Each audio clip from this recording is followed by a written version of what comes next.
Hi everyone, and welcome to Apprenticeships Unfiltered. Today I'm joined by a fantastic panel that includes apprentices, students, employer and even a parent. What we're going to do is talk about the challenges with apprenticeships and a real honest conversation about applications and what it's like to be an apprentice. I'm going to introduce the panel. Alfie, starting with you. I'm Alfie, I'm a student at Sir William Robertson Academy. I'm Jamie, I run Iconic Engineering based in Grantham. I'm Nina, a manufacturing apprentice at Bakkavor. I'm Anna, Nina's man. This is open for everybody. What can schools do to support students? I think the main thing is awareness.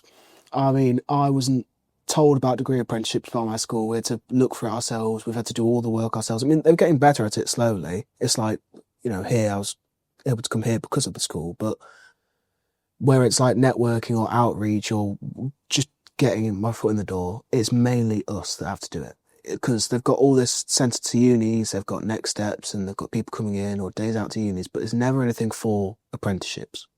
So they really need to work on structuring. Do you have any ideas for that outreach? What would you suggest? Well, we've gone to various like conventions or conferences, and I think making students aware of that would help. There's online work experience that would help, or just actually getting someone in, like getting an apprentice in would really help. Tell us. Okay, that's good. And I'm going to come to you now as a parent. Do you wish that you'd known about this pathway earlier in Nina's Definitely. Telling the truth, what comes to my mind, it's about schools or organizations even themselves putting themselves forward and saying we provide apprenticeship and what that means. Because for me, it's that what is missing, not knowing where to go, and potentially, like Alfie is saying, they need to do the all work. I'm like, where do you go? Which door you know? So I think if there would be a listing of organizations providing apprenticeship, I'm like, my care organizations never provided that. But again, I'm used to working with marketing department, HR department, and why wouldn't they have opportunity for apprentices? So I know when Nina was sort of on that stage of looking for the next step, I was talking to my bosses, are we providing any kind of apprentices?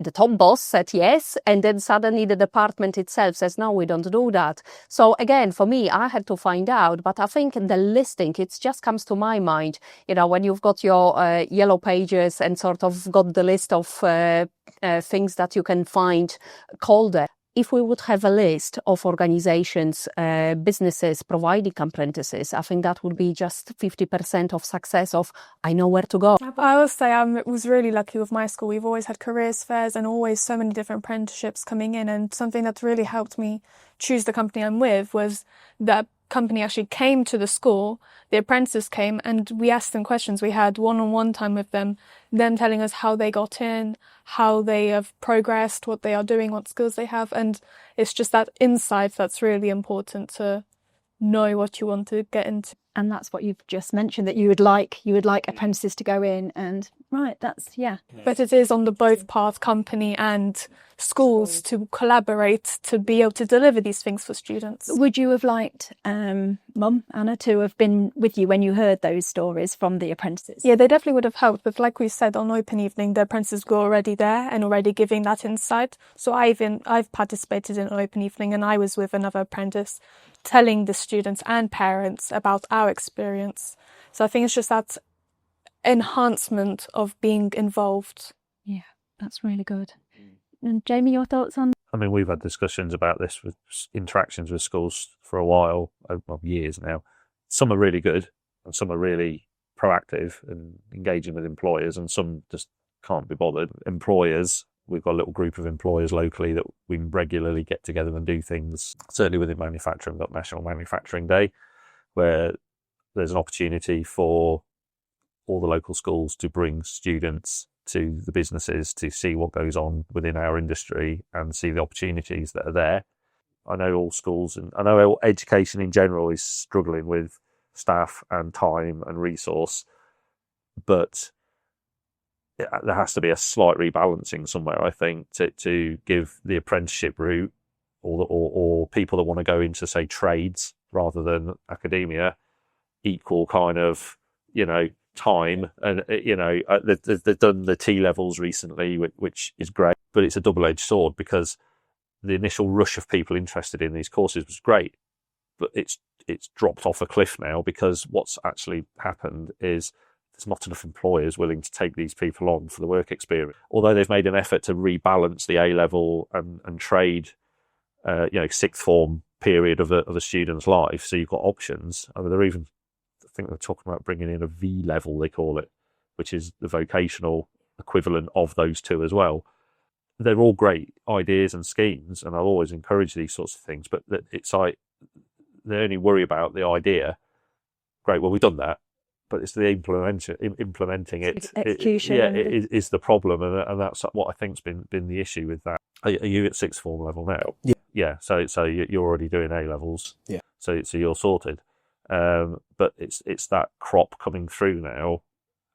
What are they going to do? I've had a T level student for 2 years. She did really well on that, and we've now taken her on as an apprentice.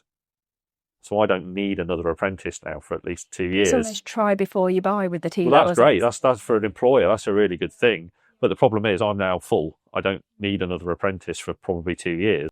I think the schools and colleges need to see a bit more the workings of how these schemes feed into the actual businesses. It's all right saying we've got this scheme, but unless you see it through to the end and how it actually works for a business, it kind of doesn't Yeah, work. and as you've just said that Alfie's got his A-levels, he's sorted. Well, you're not, are you? This is the whole point of you being here today. He's not sorted because... No, he's sorted up to the point, as in he's going to have that set of qualifications at that level, but then it's converting them into effectively a job.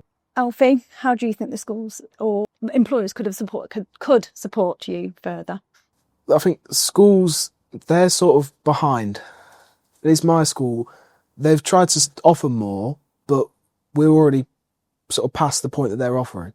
So I think it's a case of they need to talk to the actual employers and get them in the door so that we can then get in the door. Years ago, go back to when I was an apprentice, I'd say I did an apprenticeship 1 day at college a week for 4 years.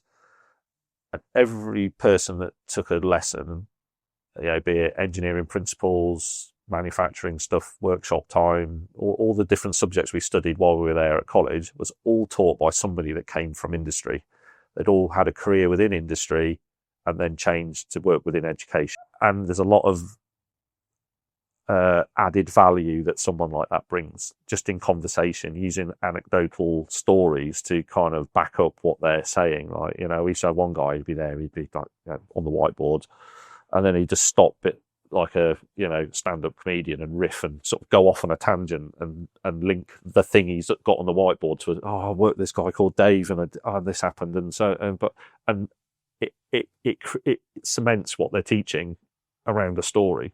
We don't have that anymore because these people that are now educating, the education bit's fine, what they're teaching is the same, but there isn't that extra value attached to it as I see it. It's easier for schools to just sort of offer university and just stick down that narrow path because it's basically a script. It's been there forever, hasn't it? Yeah, it doesn't change every year, like, you know what I mean? Yeah. It's like the legislation around apprenticeships is ever changing, and it's just universities don't change. When I think about your employer, Bakkavor, they have such a good outreach Definitely. programme. They are fully in Lincolnshire school. Maybe the next podcast we do is with Jane on, because they're doing something completely. The schools are allowing you in, because that's what you're saying, that you attended a career event. Is that where you, and then you went and attended that as an apprentice yourself? So that obviously works. There's certain companies that have got the outreach right. But is it not sometimes based on the need? So how many vacancies you're going to have available? So potentially Bakkavor is looking for a staff all the time. Jamie, you mentioned that potentially you're going to look for one member of the team. I'm not involved in it like that because I'm trying to find apprentices on a yearly basis. I'm just doing it because I want to give a good experience to the students. I don't care if those students go off and work for anybody else. I just want to help. But again, for me, I'm just thinking now practicality. It's about how many jobs it will be around available. So potentially how many lawyer firms are looking for new employees, and potentially they need to be reaching out to schools and potentially shout to them. come and let the school know we're going to have future vacancies and we are happily to start apprenticeship program. And I think that's where maybe the gap is. We're going to be looking for the staff, what businesses, what roles will be needed in the future that could be fed through apprentice program. Yeah, that's so true. Probably depends on the industry as well. Yeah. With law firms, it's supply and demand. Well, then it's a very small supply, but there's a big demand. So they don't really need to go out and search people because people are going to come to them. Because like most big firms only do 2-3 degree apprenticeships if you're lucky. So say there's like 10,000 that apply, they don't need to search. So a question I have that's relating to what you're saying, if an employer was to come at lunchtime or after school in a school day, would you attend those talks? Yeah. A lot of the time that schools can't have them in because of curriculum and the messes up lesson timetable. time. So if it's something that, not just in your year now, I'm thinking earlier in the year, maybe year 9, year 10s, would that be something that you'd encourage you to look down different pathways if it was at different times of the day? That's one of the problems, again, another one I've brought up over years, is we only tend to get involved with the school and the sort of careers part of the education process after options have been chosen. So they're well into all the GCSE stuff, and therefore that takes priority, and fitting us into the curriculum for those 2 years is very difficult with all the other stuff they've got to do. And one thing I've said again is other than showing them options, most people have kind of made up their mind which direction they go in. If they're a more hands-on person, or they're going to do something academic, or they like maths, or they like history, or they like geography, or whatever, they've kind of decided that pathway that, I'm going to be the historian, I'm going to be the whatever.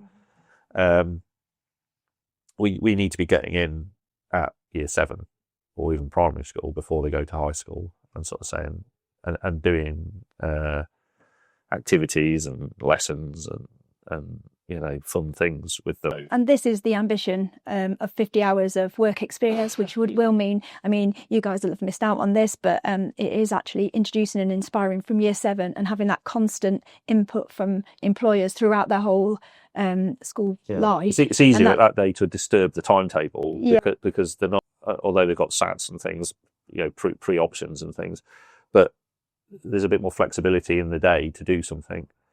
Whereas post year 9, it's all very like mocks, GCSE. And everybody is time poor, aren't they? This is the problem, but it's quite clear that you need that engagement throughout your school life, about the apprenticeships, about speaking to employers, experience the work environment, because it is daunting when you first arrive somewhere, and everybody has those nerves, don't they? Everybody becomes nervous and thinks, oh my God, but you're quite confident now, and it's changed. So I think we'll make a close there. Thank you so much for your stories and insights.